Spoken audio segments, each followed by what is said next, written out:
That's the life of a Mountaineer fan. You think your team is about to win a game, then you think your team is about to lose a game, and then you think your team is about to win a game again, and they do hold on and get a victory here today. This is another episode of Pittsburgh Postgame on Pittsburgh Sports Live. This a West Virginia Hoops edition of the show. I'm your host, as always, Mike Asti, and the Mountaineers get a 91-79 victory over Kansas as the Mountaineers get a win in game one of this gauntlet against ranked teams. And this was the team with the worst ranking, I guess you could say, despite being the elite program that is Kansas. So a big program win, a big win for this team. Nonetheless, the Mountaineers again 91-79 over the Kansas Jayhawks. And to talk about this game and kind of recap what went on, and a lot went on, as we were also talking about off the air, and kind of some weirdness about this game, and also hear what Bob Huggins had to say about his team, because four different Mountaineers with 10-plus points, McBrie 31, a lot more production than recent games. But again, maybe some areas to improve as well still for the Mountaineers. I'm sure that's always Huggins' mindset. Keenan Cummings, the managing editor with WVSports.com. So, Keenan, first off, thanks for joining me. I definitely appreciate the time. I know you had to take care of some business there, so I'm glad we get you aboard to talk about this game. And you have the Mountaineer beard, so you're perfect.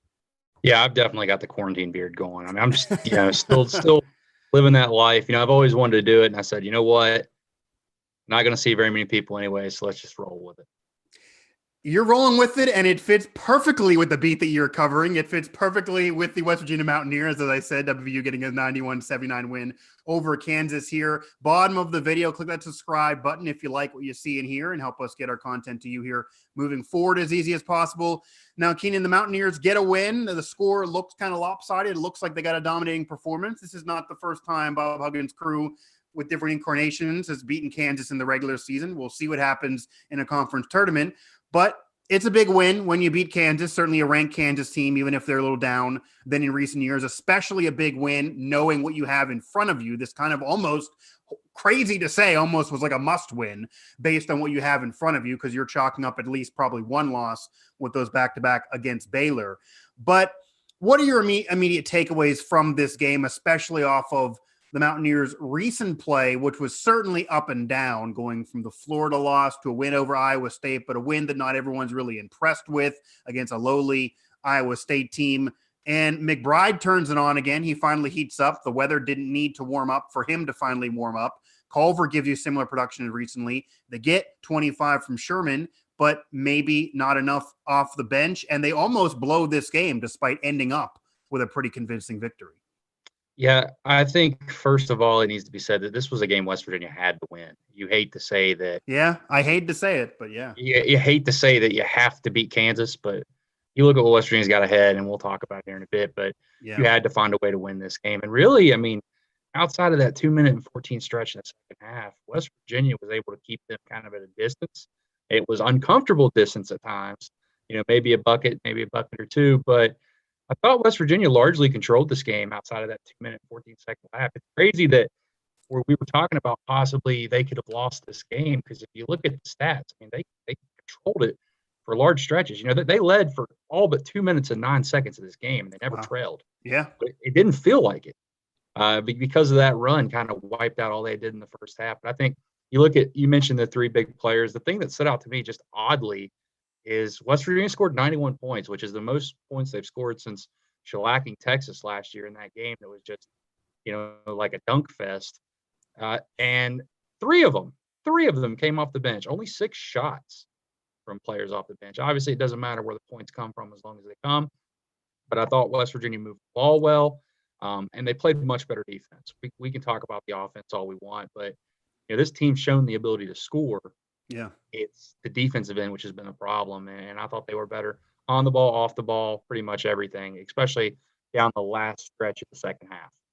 Well, we're going to get into our thoughts here in a moment, but our thoughts don't matter as much as the man in charge of the program. And I know from recent post-game shows, and even trying to wait for some of our beat writers to get on with me, that Bob Huggins wasn't excited, win, lose, or draw. And he had multiple come to Jesus meetings that delayed your work, delayed my work, and had some closed door sessions before letting anybody even talk to the team. And this includes even after some recent victories. And I've touched on this in recent shows too, which you can find, of course, on WVSportsNow.com, that this Mountaineer team has had to deal with a lot since the turn of the new year, 2021. You figure you'd rather have that than 2020, but it's been a tumultuous 2021 so far for WVU, losing a star, an up and down road so far for the team and having to rebuild chemistry.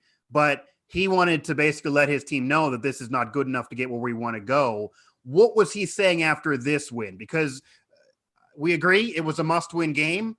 He may have said that before the game. It's hard to say that against Kansas with a program that feels like Kansas is up here and you're trying to reach them eventually as a basketball program. But they did win. They do win by a convincing final score. They did lead most of the game. They do get a lot of offensive production, more from the defense. And while they had that spurt that almost ruined the game, I'd imagine Huggins is a little happier after this one than he's been recently, win or lose. Or is Huggins still never satisfied? He seemed a little happier. I asked him, I was curious the decision to go with the different starting lineup in this one. Okay. Just because, they used kind of two wing players, and it made sense. He said obviously Kansas is bigger on the outside, but seemed to be in a good mood. I loved his comment about Justin Jackson for the Dominion Post, asking about his recent comments about defense, because we all know Bob kind of likes to get people fired up a little bit. Called this one of the worst defensive teams he's ever had. I wouldn't argue it's not even the worst defensive team in the last 3 years. But he said he's not above a little trickery to get his guys fired up. And I think that was the ploy. He was really complimentary of his team, thought they played the best defense they played all year in this game. And I do agree with that. I think they did a much better job kind of not letting that initial guy get to the middle of the floor where nothing good can happen. Yeah. Keenan Cummings, the managing editor with WVSports.com here, joining me on the West Virginia Hoops edition here of Pittsburgh Postgame on PSL. And of course, WVSportsNow.com. Now, the Mountaineers defense definitely stepped up. Is that why you think this game was able to be a game they controlled most of the way through, because they were able to clamp down on defense? Again, this is not a Kansas team of old. This is not a Kansas team that many are penciling in go to the Final Four. They've been hanging on to a ranking.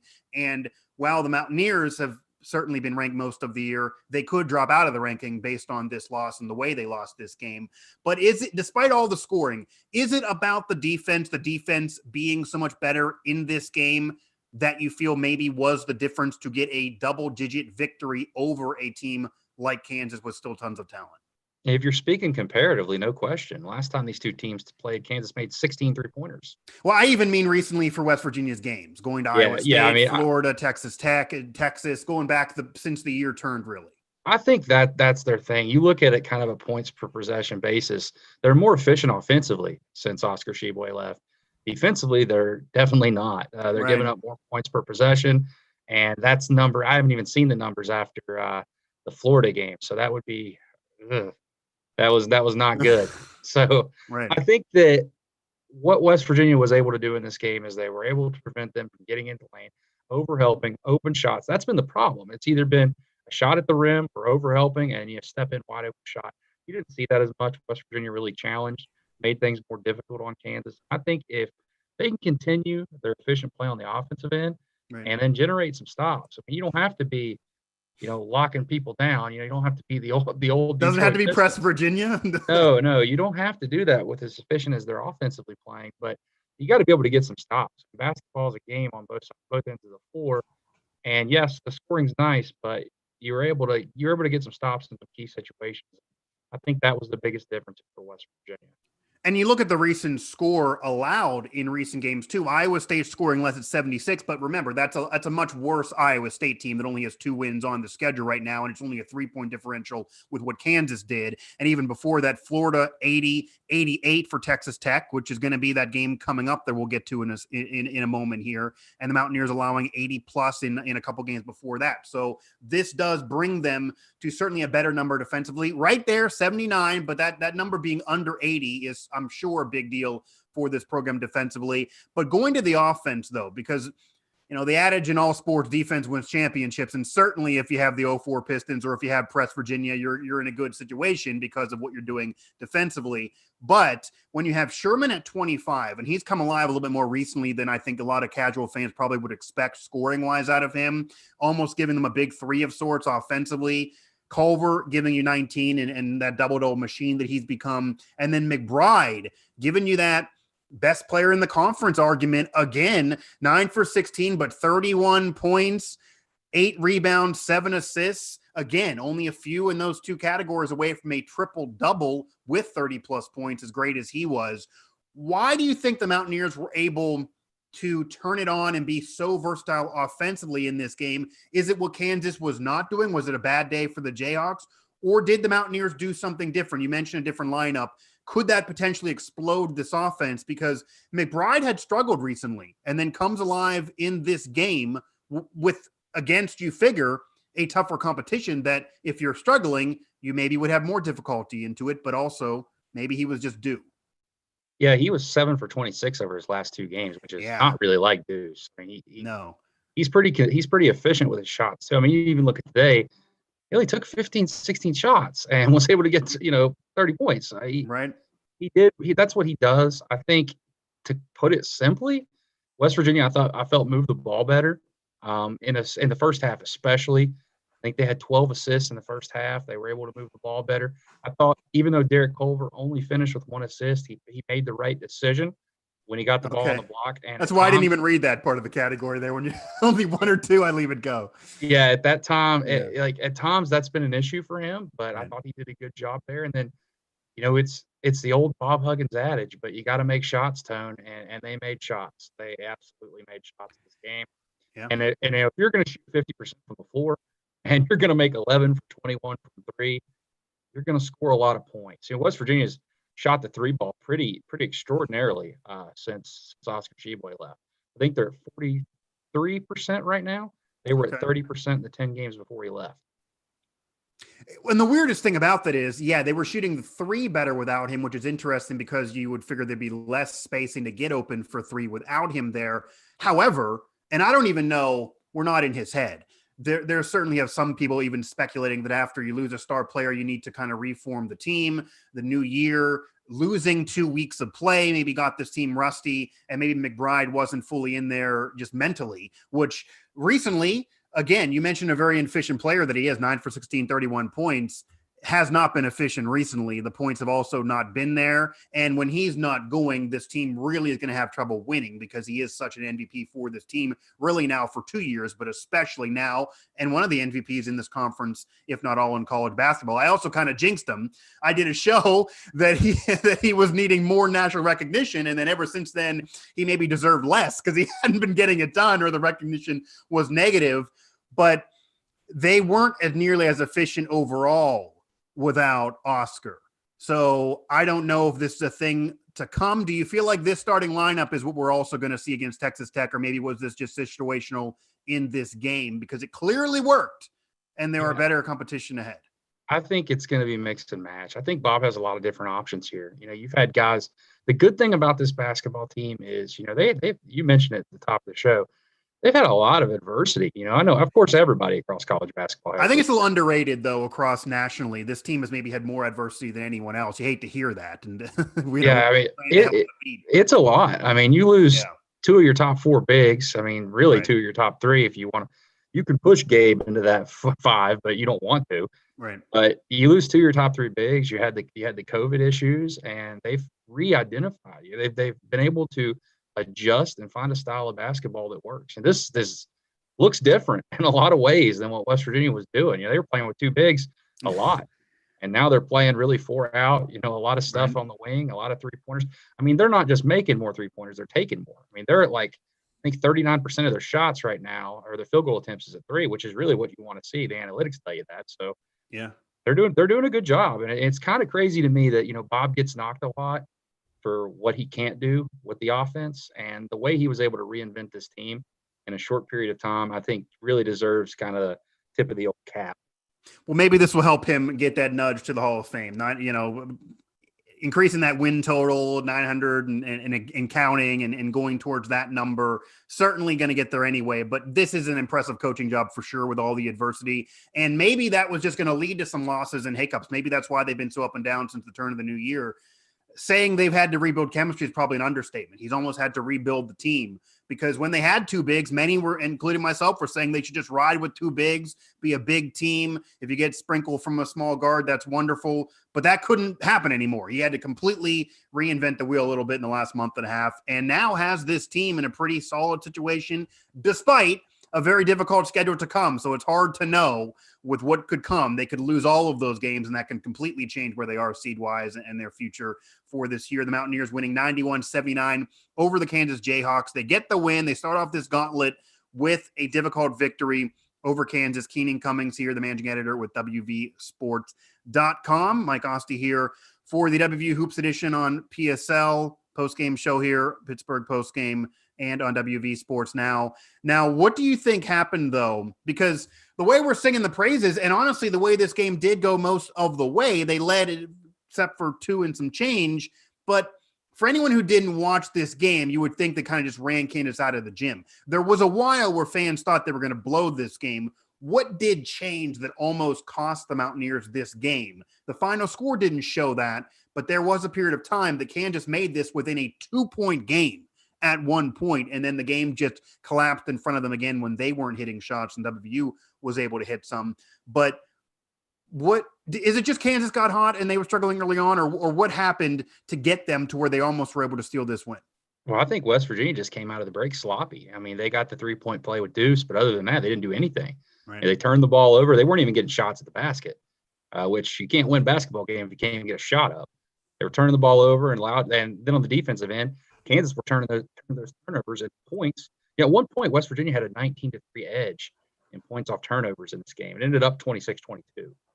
So that kind of tells you the story a little bit. And of course, West Virginia, is that the Huggins not being fully satisfied? Yeah, I think there's definitely, you hang your hat on this one in a sense for West Virginia, right? But this isn't, there's a lot of areas that they can prove as a team, and they know that. I mean, this isn't anything that's shocking to anybody else. You want to take these baby steps. You got to be able to win these games at home. We've talked about this gauntlet that they have coming up, and look at the road teams they got to go. They got to play Texas Tech, Baylor, and Texas on the road. You got to find a way to win these home games. I know, or at least get 2 or 3 and still one on the road. Yeah. You go 3-3 in this stretch. If you would have told someone before the year, you'd be sitting at 9-6, in the Big 12 after that stretch, I think anybody would take it. Yeah, and it's a team 13-5, 13 victories right now, chalking up yet another one. This is now back-to-back wins for WVU, which was not something they saw here in the turn of the new year. So again, you have that gauntlet schedule here coming up as we kind of get to that schedule. Number 13, Texas Tech, which is a team they beat earlier in the year, but by 1 point. That was a very, very close game, and Texas Tech going to be very hungry to turn that back around. They have a lot to play for as well.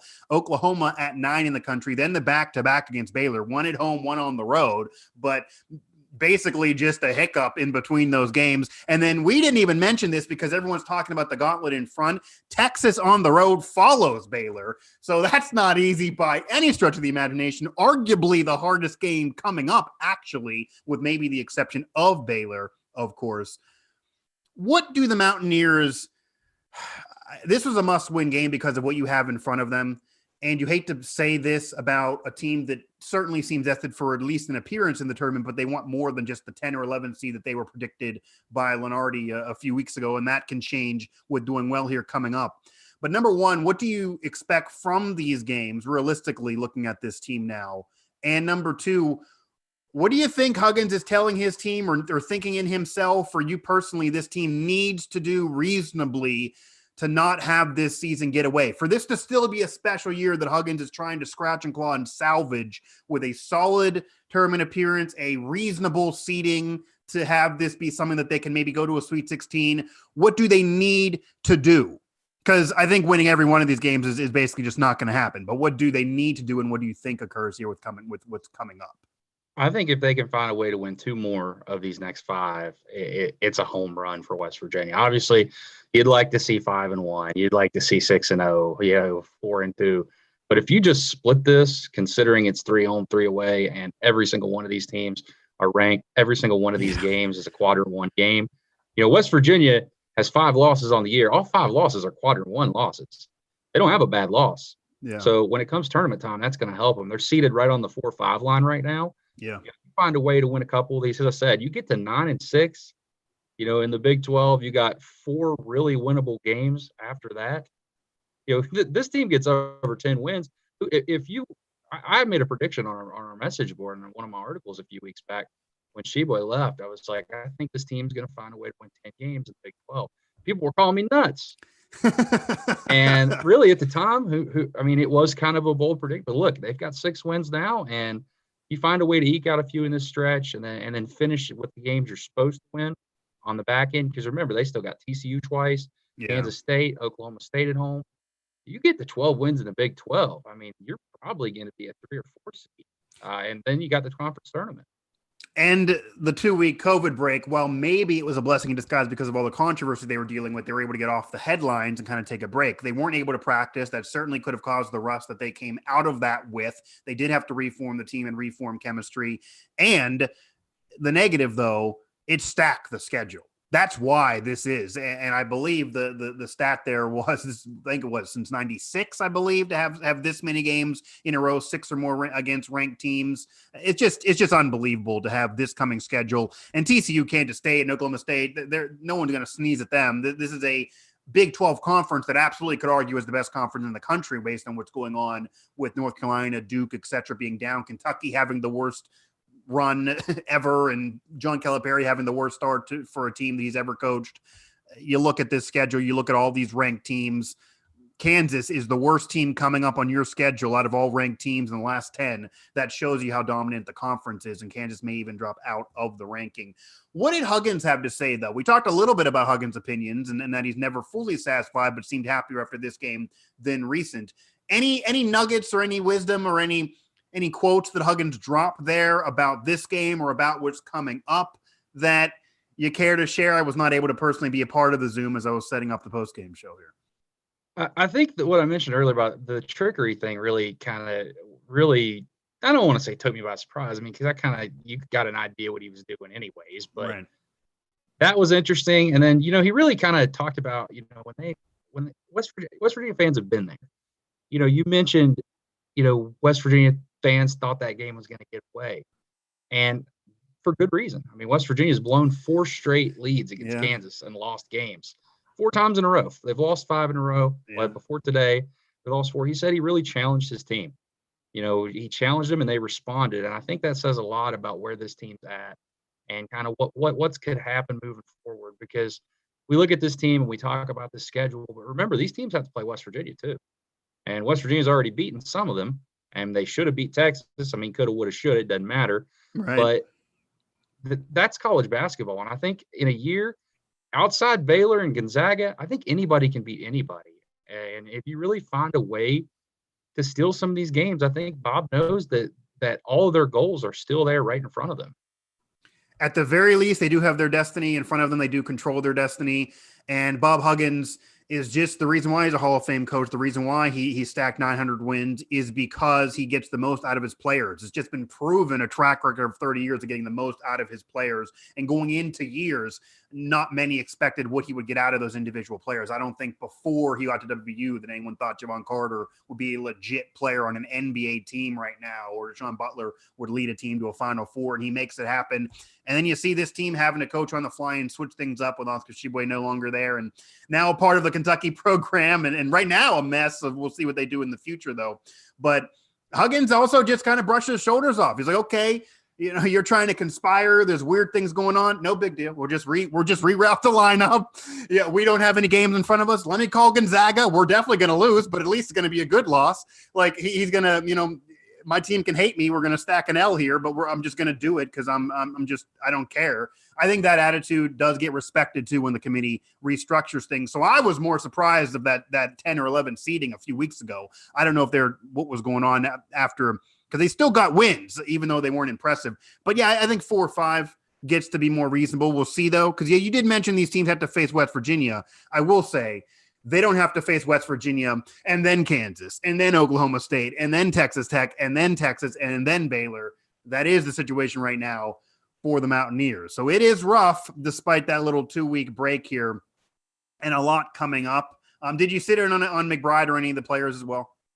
Yeah. One thing I wanted to kick back to too, I think Bob Sure. mentioned Emmett Matthews and his contributions, and I do think the last couple games he's struggled a little bit defensively. You expect that, he's coming back from COVID and all that deal, but I thought he hit a really big shot in this game. I thought he passed the ball well, he rebounded the ball well, and did pretty much everything you wanted out of him. And a guy that never gets the credit he deserves, at least in my opinion. 10 points, 5 rebounds. I don't think that in any way you're going to be upset about that performance from him.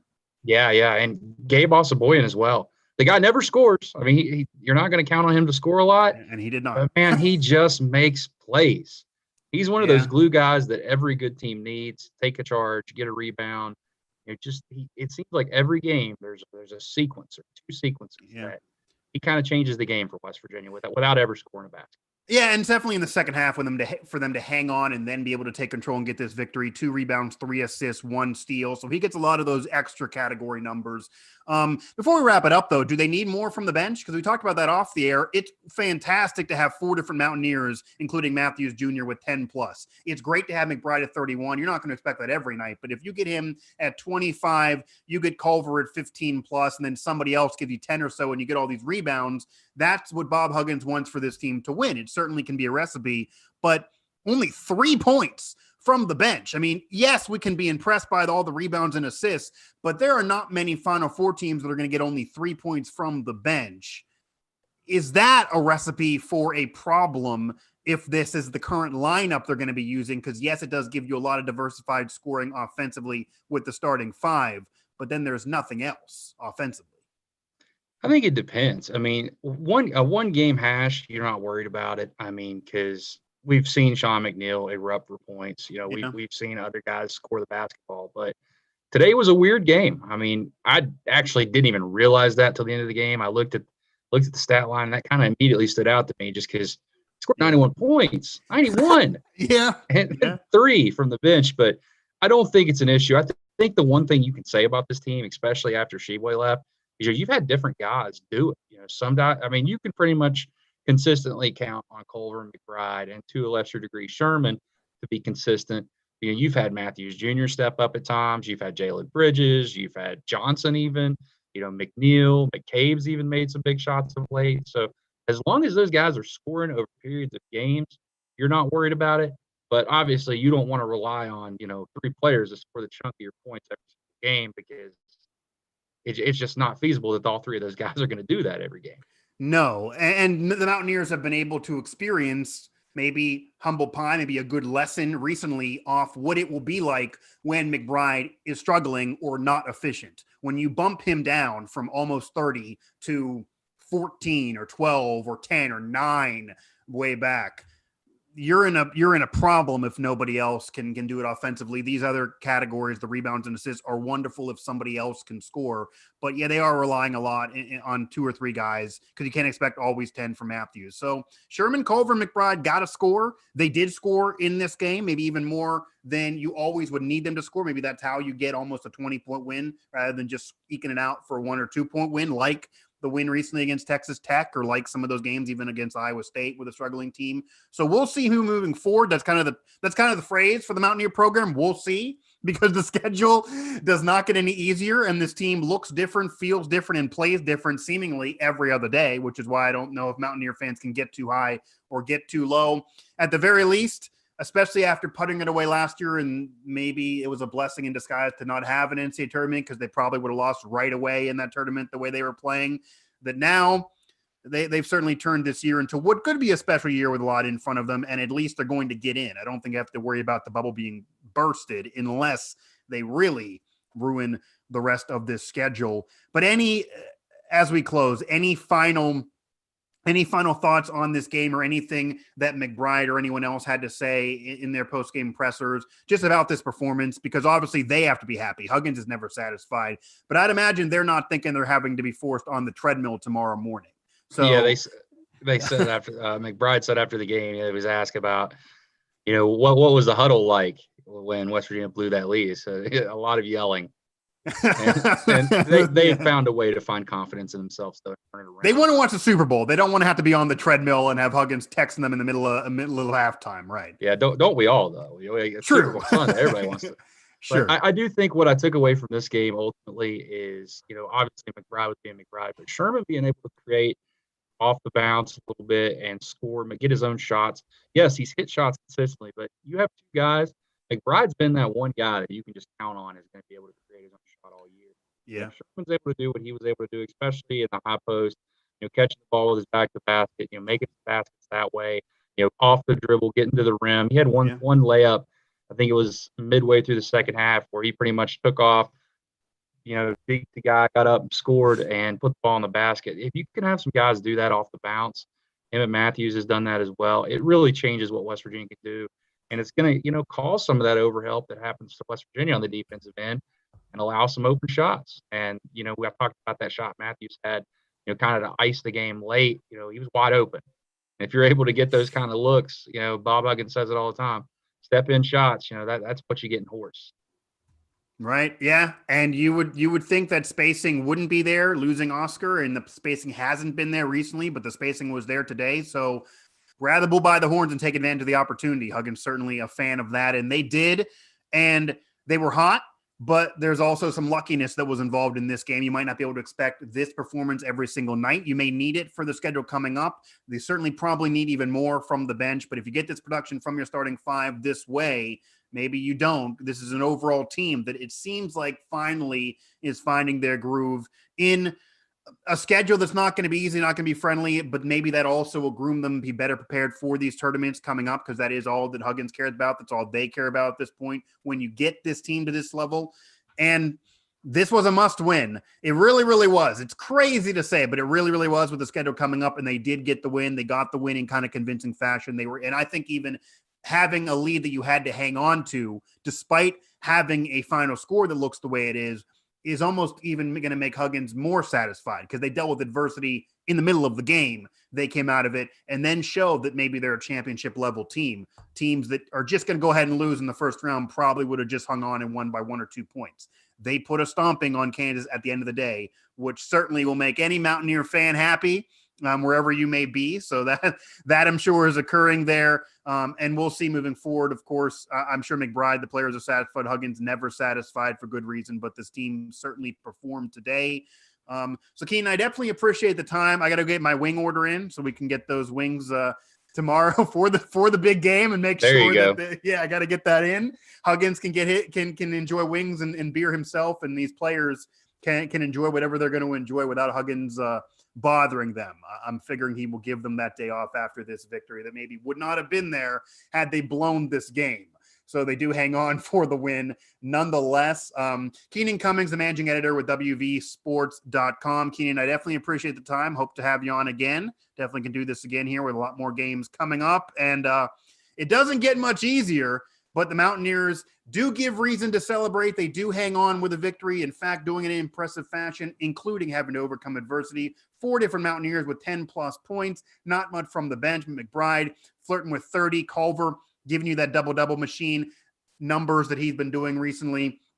And Mountaineer fans can be happy. So they can be happy and kind of can wipe their sweat off their brow. But again, the gauntlet only continues. This was only the beginning of the gauntlet for the Mountaineers, but they do start off this gauntlet with a victory.